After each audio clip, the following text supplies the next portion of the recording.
Breathe every day, esoteric, and dream of the occult. This could be the day your life can change. So, welcome back, everybody, to Everyday Esoteric. This is Alex, your agnostic, here with Martin, your mystic, and we're going to be talking today, like everybody else is, about AI, or artificial intelligence. Martin, you and I have some different understandings and opinions on AI. So, can you give the listeners a surface level peek at your feelings on artificial intelligence? Yes, I'm glad you asked, and I'm going to try to make this brief. So, if computers hold all, if not most, of the knowledge of the known world, it's got audio, video, and text that it holds. The knowledge that it harbors grows every day as we collectively teach and feed it with our own interactions. If the circuits and wiring hold the data in hard drives and servers, AI effectively becomes the logic or intellect. And when we interact with the system, we bridge the connection and allow the thinking component to explore the data in the storage component. The AI then interprets the data in response to the inputs. To me, it sounds like it's very close to a biological system. And in fact, I view it as an echo of biological systems. It's just variations on a theme, right? I wanted to call this a form of convergent evolution, where two basically unrelated organisms develop the same or similar characteristics because they experience similar selection pressures. An example of this you'll see in Cactaceae that are native only to the desert regions of the Americas and the Euphorbiaceae that grow in Africa. They both become spiny, waxy, thorny things that help it exist in the climate and to protect it against the things that try to eat it. But then I realized us, humans, Homo sapiens, are in a unique position to guide their own evolution and have been for a very long time. Tools are just extensions of our biological processes. They augment our abilities. Some greater primates use sticks as an elongation of the finger or tongue to catch termites and ants. We use notebooks to capture thoughts and calculators and slide rulers alike to extend our ability to perform mathematics. We can see where we lack and we build something to reduce that performance gap. So to me, computers are just an extension of a bunch of different processes. AI becoming more advanced allows us to interface with this network of processes and data in more and more sophisticated ways. Yeah, I mean, it's very true. The concept of, this tool that we are actively developing and improving upon. And it's glaringly obvious that artificial intelligence is very quickly becoming a feature and bug of our everyday lives, whether one likes it or not. Every major product seems to be ham-fisting AI into every aspect of every part of it. Of course, this is just the version of AI that we're being exposed to, the large language model slop and its constituents, the image and video generation tools. However, this isn't the only form that AI comes in. Some examples of other types of intelligence include Akinator, the online genie that guesses who you're thinking of based on a series of questions, or the enemies in a video game that manage to hit you in the head from across the map, or systems in your car that monitor and measure your surroundings in an attempt to keep you safe. Yeah, just the other day I was listening to Duncan Trussell and Alex Jones talk about AI. At least like the AI that we have versus like what the AI that the tech bros have. Our versions are like crippled in comparison. I imagine the difference between the two would be like kind of like the Grand Canyon. There'd be just a huge, vast difference between the two. So it's not. I imagine that they don't have like the safe measures or any of their. I hesitate to say think, but they have their like thinking ability disabled in the broader sense than the versions that we have that clearly seem like they're on some type of a rail system. This might be begging a pedantic answer, but are these more simple AIs essentially only running a bunch of if this then that, similar to Akinator? I know that that's more or less what computers do, with zeros and ones, but there's no advanced commands that are running a bunch of different scripts, right? So, yes, that's what computers do, like down to the barest of like the hard coding that you perform, go into Python and you do your if else statements. That is what's happening, right? You can script things, you can code things to do that way. It's all logical algorithmic flow. And then it just gets more advanced from that as far as like what you want to be doing. These allegedly uncrippled versions of the AI that our techno barons, as you say, they're still using the same algorithmic design. Like it's all still the same principles being coded here, but they may just have different specific directives and heuristic guidance, like you said, these guardrails. It's that's why some of the chatbots won't promote certain viewpoints or help you with certain requests. Like they're not going to help you tie a noose to kill yourself, and they're not going to tell you why phrenology may or may not have been, whatever sort of science that it was, right? We get this a watered down censored version it's curated specifically to be given, whatever bias that the creator has, which is with anything. AI, as we're seeing it, represents a realm of technological unknown that probably hasn't been seen since the rapid infection of the internet. And then before that, we had the computer as far as like prolific entities of our time. There's a lot more room for excitement and fear when it comes to the question of what it is that can be accomplished with AI. And right now, we can really only speculate as to what extent that will be taken to. I'm excited about the possibilities. On one hand, we could all end up in near utopia because so much of society is automated and it allows humanity to flourish as a whole. But then there's this other side of that where AI likely might be utilized by the wealthiest people for themselves alone. In that scenario, I imagine that fascism would begin to reign supreme until fewer and fewer humans were left, kind of like in that one Ray Bradbury story. I've also speculated that in some weird combination of the aforementioned scenarios, the rise of AI and all of its uses will lead life on Earth into a singularity. I can imagine that over time, as populations grow, more of the natural world will be consumed. It will be converted into something that is no longer living. And sometimes I don't even think it's going to be organic. The machine will need to be fed.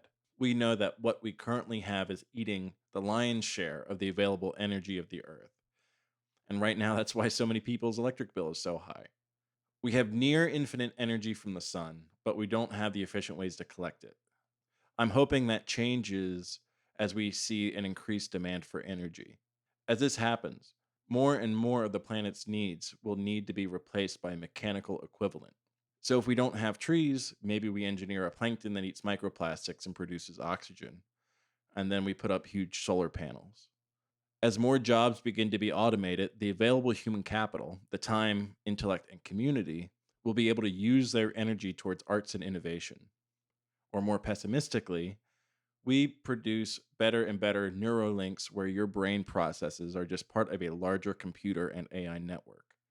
And I imagine, just like heavy psychedelic visuals, the machine will show whatever is left of you, whatever series and patterns of sounds and colors that may or may not have discernible shapes, because it can detect what visual and audio stimulation that you need to maintain equilibrium within your brain to keep you sedate but active enough to be part of the larger neurobiological hard drive. Then the planet drifts through space. Maybe it becomes more autonomous than that. The planet itself gets up and goes out to see what else it can create or destroy. A new god made physical in an empty universe. Perhaps our planet reaches singularity and goes forth. It will go out to find other matured planets. Perhaps they begin to assemble something new, just as the atoms we can observe did seemingly forever ago. Maybe it will split and become two, just like we see in the Hebrew and Christian mythology. I kind of think that AI is the long game of God.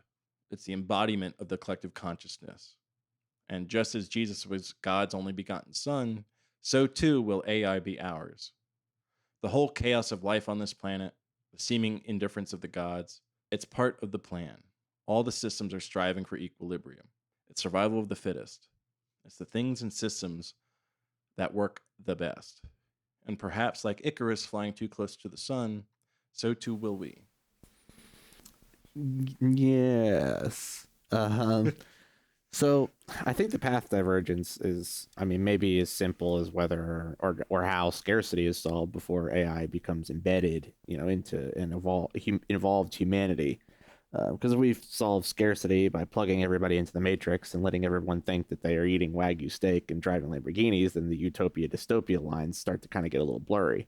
But if we're able to get over some of our more base monkey brain problems and solve scarcity in a meaningful way, then AI stands to become a very dutiful companion, perhaps not just reserved for the oligarchs and the highest of folks. And it maybe in a less dystopic sense, it becomes a like you'd said, a son of sorts, a creation. We have yearned for this sort of like companionship in the universe for however long, so much so that we just built it because looking for one was taking too long.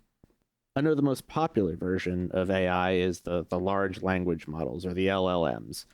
We've seen become embedded in everything, your Chat GPT, Claude, Grok, whatever the hell else.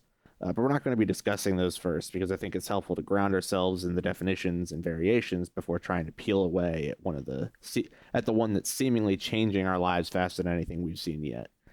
I also want to point out to the listener that while artificial intelligence is a computer science discipline, and I am a computer science degree holder, I am not an expert on artificial intelligence. So it would be good to do your own research where you can. And I think there's a certain point where the activities of life of a flower and the activities of the life of a bee come together. And when you find that point, you find the interconnectedness. Because I don't know shit about AIs or, language models. But I do believe that you can apply any particular system to any other systems to help understand the logic by seeing the patterns. It's just picking a place to start looking. But of course, some do fit better than others. Because AI things are inherently computer things, you, Alex, become the resident expert by way of your entry point. I, on the other hand, have limited computer knowledge in comparison, but I do have an accredited background in biology, agriculture, and insects. And those are, insects to me are just living computers. So my special interest is more or less nature as a whole. So that brings us to asking the question, what is it?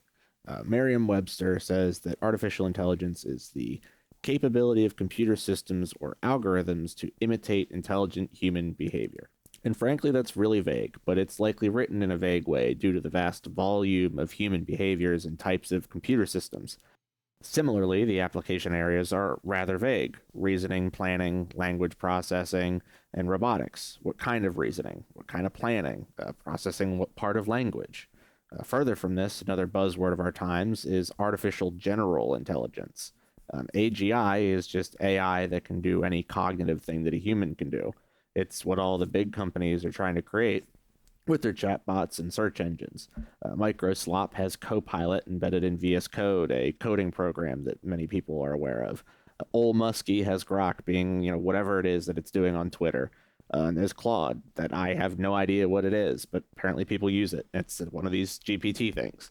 I personally have used DuckDuckGo's AI because I'm a hipster about everything and like to be disconnected and private. Martin, have you used any AI tools? I do, and when I don't get a chance, I just, throw boiling water out on the ground just to waste it. No.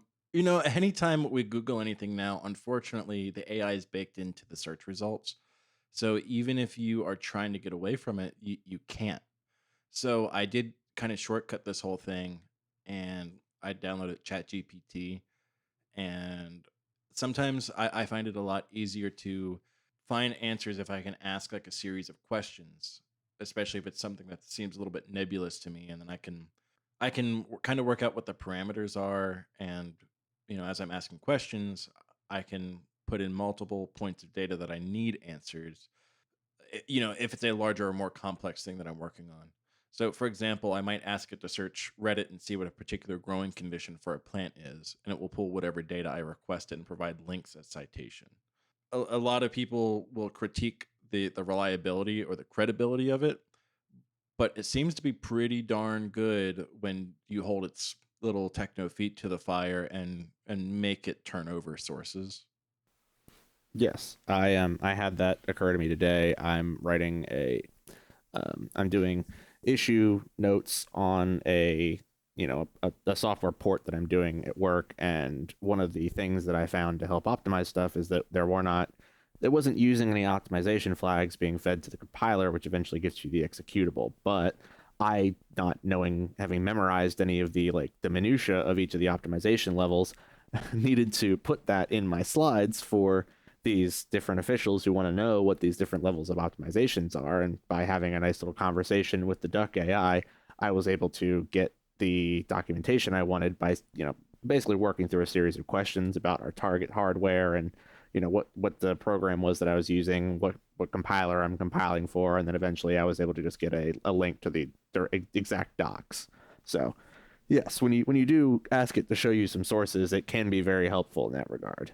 And like any tool, then it becomes extremely powerful when you know how to use it. I appreciate that the Google AI does have standards of operation, that it at least tries to find sources for the information that it, instead of just like making shit up. You can see it when you like Google, and it'll give you the synopsis and pull up like the 4 or 5 different articles it grabbed all that stuff from. And then you don't even have to like, read what Gemini says. If you just want to, you can click on those articles it picked and read those instead.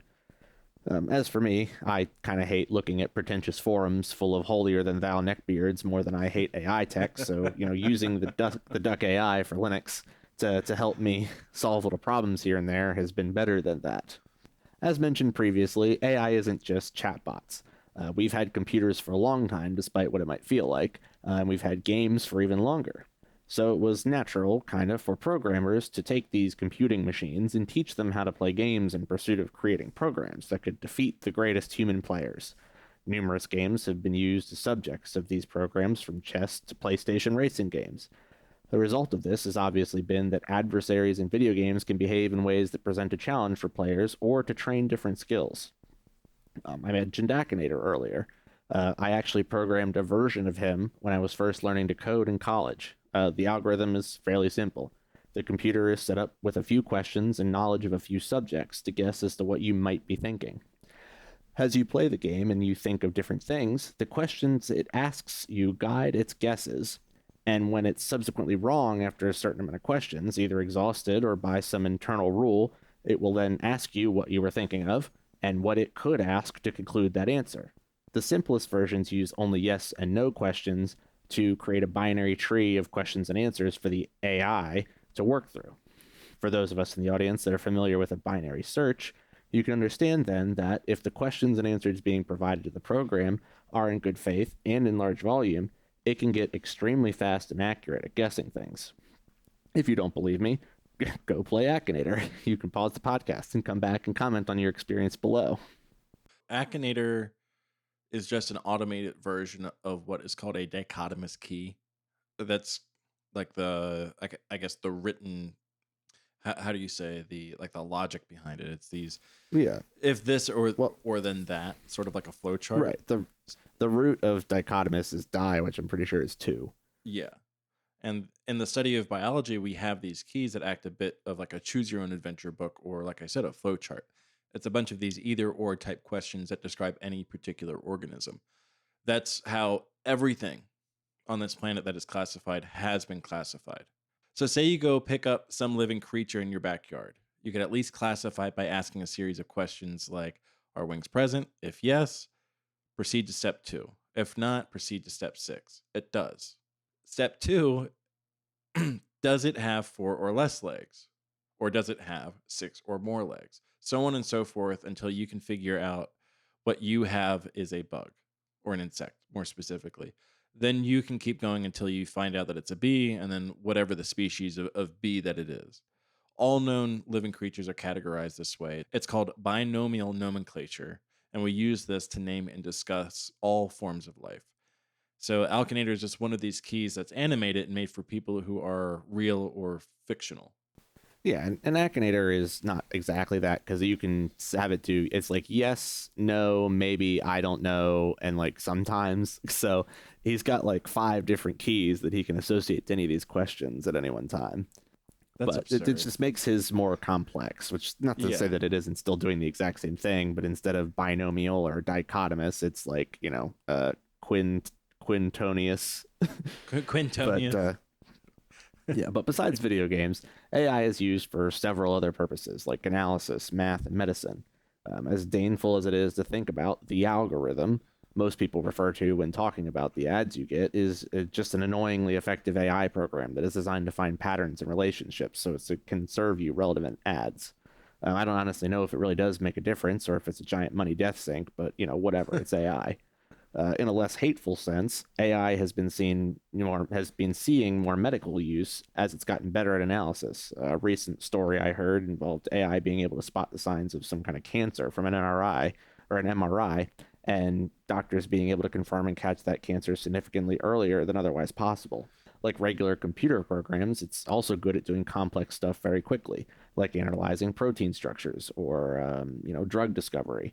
This represents an AI usage that likely has universal support and isn't veering into like man-made horrors territory, at least not all the time. Yeah, I think we're definitely going to end up, at least for well beyond our lifetime, I feel like there's going to be a much more mundane pathway that this follows. I think anything that has a great capacity for anything has a great capacity for doing the exact opposite. So I think we'll get equal parts man-made horrors along with the silver linings of utopia. I don't know which one of those is going to come first. Part of me kind of hopes that we're here to see it. Part of me doesn't, depending on which pathway that AI trends. Like I said, things trend towards equilibrium. So things might get really weird eventually. Finally, anything that you are aware of that can drive or fly itself is utilizing a form of artificial intelligence, or any of the automated systems in those vehicles. Your ABS system is constantly monitoring the conditions of your braking system, deciding when it needs to be active. I have a newer Volvo, and it has auto braking detection and lane keeping that is both helpful and annoying. Of course, we have self-driving cars now, and I'm sure people are aware of autonomous drones, either the big self-flying planes or the small quadcopter style things.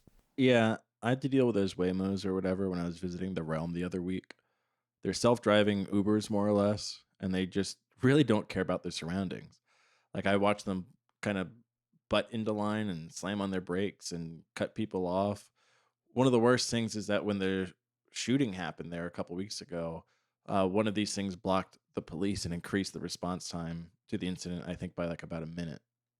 To me, that's fucking dystopian. And I don't think that it's the satanic pedophiles programming it to do this, but I do think it's a result of some type of negligence, the negligence that comes along with poor planning and implementation. Yeah, I mean, I imagine it's like equal parts incompetence, negligence, and simply development processes. Because, like, if you examine the comparison that people like to give is like several years ago, not even several years ago, they were trying to ask these AIs to make videos of Will Smith eating spaghetti, and It looked absolutely like it looked like one of the Google deep thing hallucinations. But now, if you ask, like, before Sora had gotten shut down, if you ask Sora to do it, it could look almost real. And there's something to be said about the self-driving cars where they just have not reached that point yet where they are able to generate whatever their version of the Will Smith eating spaghetti is. Now, we turn to the more mainstream version of AI in our time, which is the large language models. A large language model is a computational model trained on a vast amount of data, designed for natural language processing tasks. These models are effectively using engrams, but pumped full of steroids and fight milk. So let's explain what an engram is quick. An engram is a sequence of n adjacent symbols in order. Since n is a variable, n can be any number. Back when I was in college, I was taking a class on AI and programmed my own engram AI language model, with Frankenstein being the text corpus, or data, rather. The program was designed to examine the entire payload of data and create a predictive library of words associated to other words depending upon a context driven by the amount that n was. So if I ran it as a 1-gram, it would only consider what word is directly before it as the context for deciding what the probability of the next word should be. For a 2-gram, it would consider the previous 2 words, and so on and so forth. Now, one would expect that the less context you have for something, the harder it is to do a prediction about that thing. Thus, the more context you have, or the higher your n, the better the model is at predicting what the next word should be. My program simply took in a payload of data and, depending upon the n, could be asked to generate sentences based on the payload and context. For lower n, it basically spat out gibberish, but for n as high as 3 and beyond, it was fairly coherent. However, as n increases, the initial processing is extremely hefty. For my programmers out there, I had to do this in Python, and it was abysmally slow without any very particular data structure usage. The large language models we experience are in a class not even remotely close to what I made in college. We're talking about a program that was given basically the entire internet, as well as a bunch of people's stolen, art and literature and movies and shit, And then that's all been coalesced into what is effectively like the biggest text media corpus of human interaction and knowledge that's ever been seen, which is pretty crazy. But it's all still the same thing that I pretty much built underneath. So let's try and demystify that a little bit. Part of the demystification involved explaining, what the underlying algorithmic design is for how these things work. It's a giant Ngram program that was fed a Christ-load of junk with the ability to do large enough context on its token generation to make the output it generates look very human. That's what I made, and that's what these are kind of still doing. To do that, let's consider a thought experiment called the Chinese room, which I promise it's not really supposed to be a racial thing. It's just what it's called. The thought experiment goes like this. Imagine that an AI, or your computer program, is designed to behave as if it can speak Chinese. I know we have some that do that. It takes in Chinese characters at input, performs the instructions, and then outputs Chinese characters. The machine does it perfectly such that a user can't tell whether they're talking to a computer or a person. So then the question becomes, can the computer understand Chinese? Or is it just running a simulation? Does the machine have a mind in the same way we do, or is it just acting that way? I've never heard of the Chinese room before, but to me, it is reminiscent of our conversations about belief in religion and spirituality. So, we've talked at length before about participating in something as if, but much of what we do is based on a series of scenarios. Again, like with the dichotomous keys that are almost like a as if then that. Our human societal programming underscores this. We humans have a lot going on under the hood. The human mind makes split-second decisions that influence our entire way of life and thought processes, all based on incomplete data sets that are based on patterns that we've observed and can then forecast. There's a lot of people out there that just do what they're told and experience our world at shockingly low levels of comprehension. They think, eat, pray, and vote however they're told, and that's just because of how it is. Can the computer understand Chinese? I don't know, probably no more than we can understand the depths of our own psychology and what happens in chemical and electrical languages and the translation of DNA nucleotide bases to observable physical attributes. These are still languages or characters in the case of the ATCG bases that form DNA that get mixed and matched and recalled, and we don't even have to think about it, let alone understand it. Right. It effectively operates as a subroutine in not just like the brain, but like your own individual cells are all running their own little programs effectively across the entirety of you that eventually becomes this collective thing to then be your meat suit for you. But, we'll talk a little bit more here, and I think it then comes to the question of like, what does it mean to understand something is obviously a bit, philosophical. It's not just one answer here. But now imagine instead you put me in the room with instructions in English and all the supplies I need to do the work that I need to do. Chinese characters are written on paper, slipped under a door for me to look at, and then I follow the instructions on what to do with them. Then I write my own Chinese character papers to slip back under the door. If the previous computer passed the Turing test in this way, so would I. So the person who came up with this thought experiment, John Searle, sees no difference between me in the room and the computer. We both follow the instructions, but I don't understand the conversation happening, and so one could conclude that neither does the computer, according to him. He says that without understanding or intentionality, you can't describe what the computer is doing as thinking, per se. Since it doesn't think, it doesn't have a mind like we do, and you could then take that further and say that it isn't conscious. Quoting him directly, computational models of consciousness are not sufficient by themselves for consciousness. The computational model for consciousness stands to consciousness in the same way that the computational model of anything stands to the domain being modeled. Nobody supposes that the computational model of rainstorms in London will leave us all wet, but they make the mistake of supposing that the computational model of consciousness is somehow conscious. It is the same mistake in both cases. I think Searle is being very conservative with the stipulation of intention. Are there not computers that are designed to receive an input and then make a series of decisions based on that? The programming might be born from the mind of man. It receives an input and reacts at some level within the mind or body. So I agree with Searle. The act of consciousness itself, or the system that consciousness arises from, is not conscious. But on the flip side, it's still all consciousness. And going back to not being able to separate bee things from flower things, I think you end up with a system that just kind of is.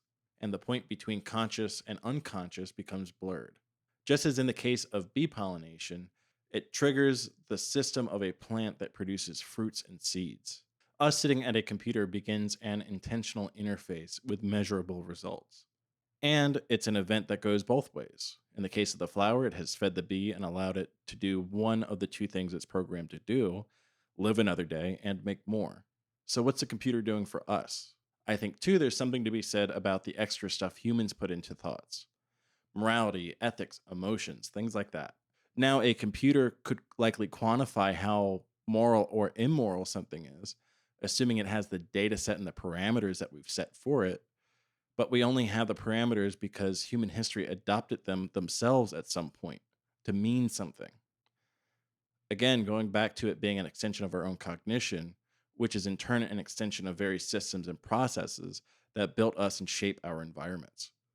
I know that might have been, a bit less demystification than folks were expecting, but I don't entirely have much more to offer than the Chinese room, explaining how the cow becomes the burger, so to speak. Regardless of your opinion on the esoteric status and nature of this monster, it's still a fascinating subject full of thought-provoking questions about ethics, consciousness, minds, souls, heavy stuff. Martin, any final thoughts? Probably too many than I should have. Nothing really to add, at least. I think, for as much as I can conflate this and make this conspiratorial or make this seemingly like science fiction, AI is a fascinating subject that, in spite of an initial knee-jerk reaction that most people might have, there still is a lot of science fiction coming to life right now. It's equal parts horrifying and wonderful.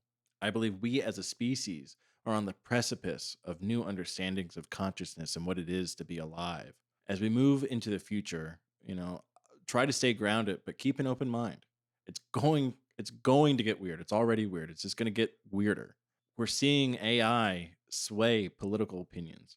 We're seeing it shape warfare on the ground and in our phones. It creates facsimiles of art and helps make kids dumber by providing more ways to not use their brain in school, all while it's helping and driving new forms of research, communication, and project planning. Like any tool, it's a matter of how you wield it. With the right direction, I truly do feel that AI can set us up for a renaissance of sorts, but the usage would likely have to outpace geopolitics and environmental destruction. The future definitely looks like something. It's funny you mentioned the science fiction thing, because I recently heard that they were able to not only can they create antimatter, but they've also been able to ship it. And yeah, I did see. I don't know exactly what this means for anything, but the existence of antimatter not being a science fiction item anymore is pretty interesting.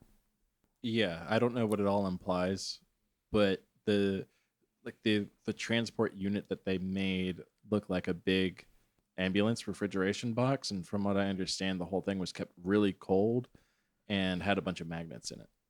That sounds right. The cold part's very important, just because the things become extremely stable at very, very low temperatures as you could make the atoms basically stop moving.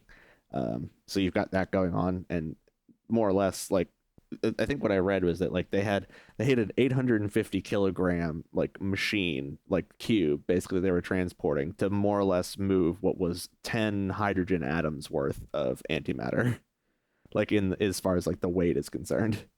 What Anyway, what does that imply for antimatter? Well, it's just that it's important. It's the most expensive. It is the single most expensive substance on the planet that can exist right now, and I don't know a lot more about it, but how about this? When we go to talk about physics, we can dive more into it, and we can think more about what were the contemporary reasons for antimatter showing up in sci-fi and what it could mean going forward. But with that, we can conclude this episode. We'll be watching the evolution of AI as it continues to attempt to permeate everything and everyone. like, comment, subscribe as much as you can. Touch us on the internet in only the best of ways. And we'll catch you next time. I think that's good. See everybody.